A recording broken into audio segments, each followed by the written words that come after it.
Why is banking still an issue in the cannabis industry? Banking is one of the most hotly debated issues amongst marijuana stocks and in the cannabis industry. While the issue mostly pertains to the U.S. cannabis industry, other markets and pot stocks located outside of the U.S. also have a reason to want proper banking laws. Recently, the coronavirus has helped to highlight just why this is so important. During the past few months, the demand for cannabis has shot up right alongside the number of statewide shutdowns. This is simply because more people are inside and therefore more people are using cannabis. But with this increasing demand, many states have chosen to make cannabis an essential service during this time.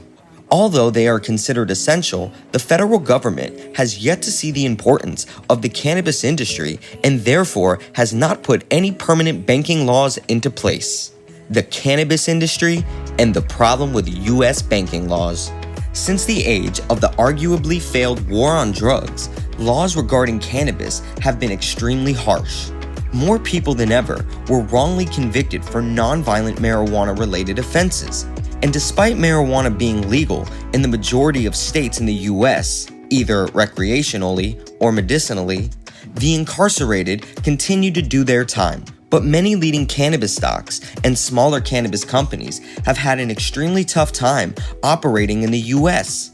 Because of the Schedule I standing of cannabis, banks are not allowed to touch money from companies that sell it or even have anything to do with it. This has made cannabis dispensaries operate mostly in cash, creating an extremely dangerous situation for all those involved. Is anything changing for the cannabis industry?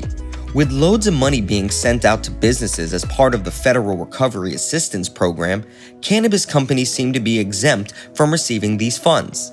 Although cannabis is one of the most intensely regulated industries in the country, it continues to be shunned by the feds. A new law, known as the Secure and Fair Enforcement Banking Act of 2019, is waiting to be passed by the Senate after being approved by the House of Representatives. The law would effectively make it so that federal institutions would not be penalized for working with cannabis companies. This banking act is incredibly necessary to the future of the U.S. cannabis industry and continues to wait in the hands of the feds. Of course, if this passes, it will be a major opportunity for growth in the cannabis industry. But for now, all we can do is wait and hope that things move quickly.